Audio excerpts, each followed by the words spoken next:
What's up, YouTube? This is Too Raw for TV. All right, so before I get into this video, I want to give a shout out to the brother Zach Hankins for the donation to the channel via the Cash App. Much respect to him for showing love to Too Raw for TV. And he had a video request, and his video request was for me to talk about this recent trade that went down. And if you don't know about the trade, it involved three different teams. And the teams were I believe the Utah Jazz, the Miami Heat, and the Los Angeles Clippers. And in this trade, the Clippers sent Norman Powell to Miami, John Collins to the Clippers, and Kevin Love, Kyle Anderson, and a 2027 Clippers second-round pick to the Jazz, right? But we know at this point in Kevin Love's career, he is a journeyman. You know what I'm saying? I don't see him playing much longer, to be honest with you. So that's not really the focal point as far as people are really looking as far as impact. Neither Kyle Anderson. The focal points are Norman Powell and John Collins. Now, at one point in time, John Collins looked like he was going to be one of these borderline star players in the NBA. But over the past couple of years, since I think his best year was that year that the Hawks went all the way to the conference finals, if I'm not mistaken. I think that year he might have been 20 and 10 or close to that. But since then, he's been plagued with inconsistency and injuries. Matter of fact, I think he only played like 40 games this year, right? And I think it's been 2 years since he's played at least 70 games. Norman Powell has been a rising, matter of fact, you could argue performance-wise, Norman Powell was the most consistent player for the Clippers this past season. I believe he had a career high of 21.8 points per game. He shot 48% from the field. I think he was around 42% from three-point range. I think he's a good free throw shooter when he gets to the line. John Collins is very efficient in general. Like, he shoots about 55% from the field, 60% from two-point range. When he gets to the line, he's efficient about 85%.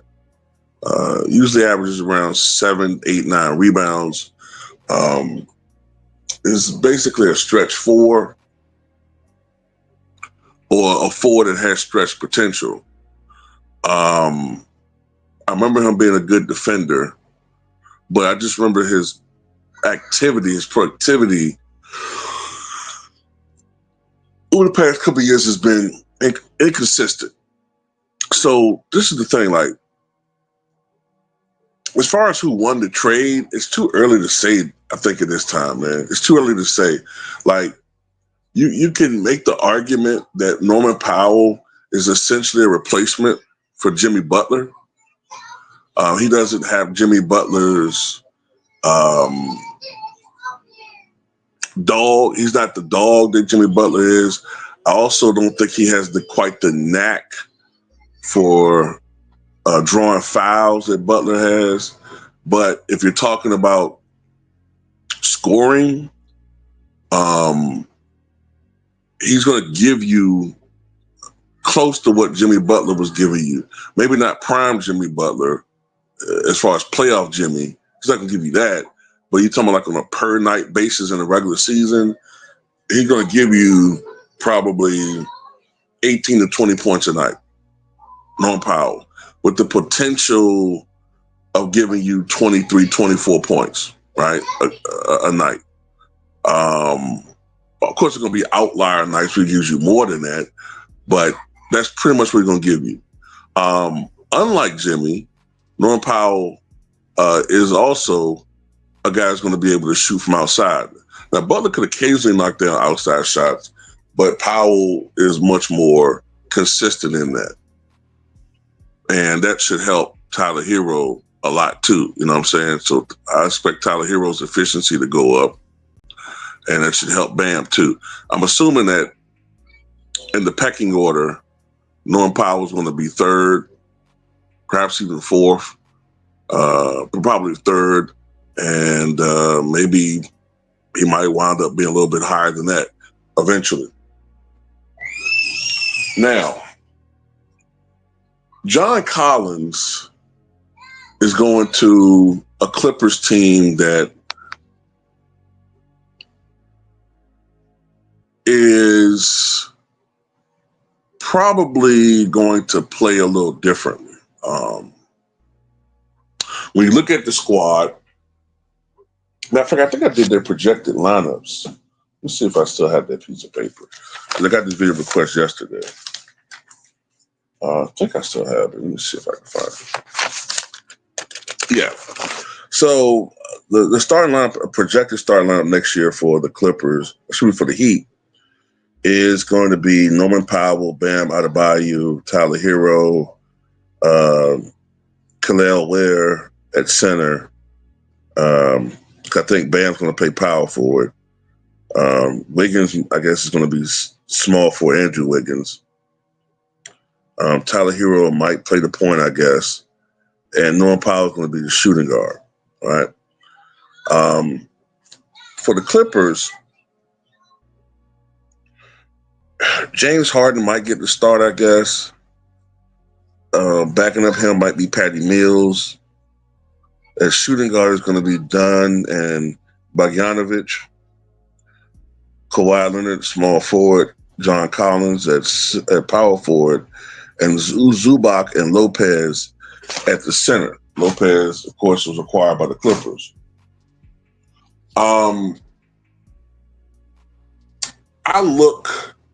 This is what I think might happen with the Clippers. With the addition of Lopez, with the addition of John Collins, if Collins can stay healthy, he's only 27 years old, so he's not an older player. He should be in the prime. And also, I think I read that he's on the last year of his contract, so that's going to be an incentive for him to play hurt, or you know, a lot of these guys miss games, but that's going to be an incentive for him to come out there and play, even when he's kind of hurt. You know what I'm saying?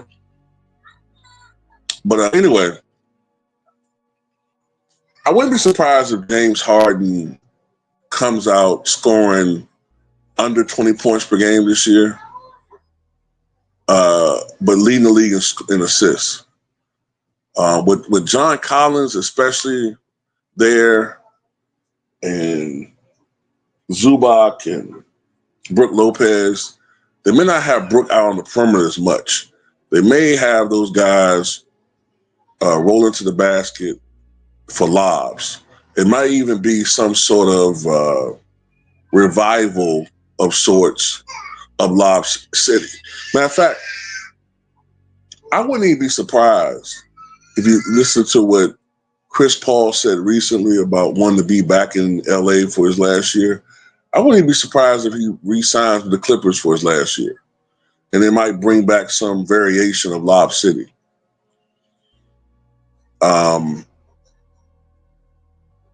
Yeah, I think that's a possibility because Kawhi's getting a little bit older. James Harden's getting a little bit older. If some of these guys like Zubac and Collins, some of these other guys might take more of the scoring load. I think Kawhi's going to come out and have a strong year offensively. I don't know. I'm trying to think this thing out here with this lineup. I wouldn't be surprised if they have some variation of that with that team. But I'll say this. Because of the fact that they're an older team and you got Brook and you got guys with a history of injuries, once again, it's going to be a Clipper team, I think, that is a very high risk, medium reward situation. By medium high risk, I mean injuries. I mean, you got Kawhi, you got James Harden, you got, Brook Lopez, who's getting older. You got John Collins, who stays hurt. You got Nicholas Batum. You got a very old team. Medium reward, because I don't see them getting to the NBA Finals. Maybe you could eke out a hard fought, but just coming short effort in the second round. Fighting for Game 7, ultimately losing to the Thunder or something in the conference semifinals. I can see them doing that. Miami, because there are so many injuries plaguing teams this year in the East, and the unpredictability of how the season's going to come up with the culture they have there, who knows? Miami could make a run in the playoffs in the East. The East is a different animal. The West is where the action's going to be at. You know what I'm saying? So, who knows? I mean, did anybody really think that Miami a couple of years ago, as basically a 10th seed, would make it to the finals? Even though I know they won the 8th seed, but you know what I mean. But anyway, tell me what you guys think about this.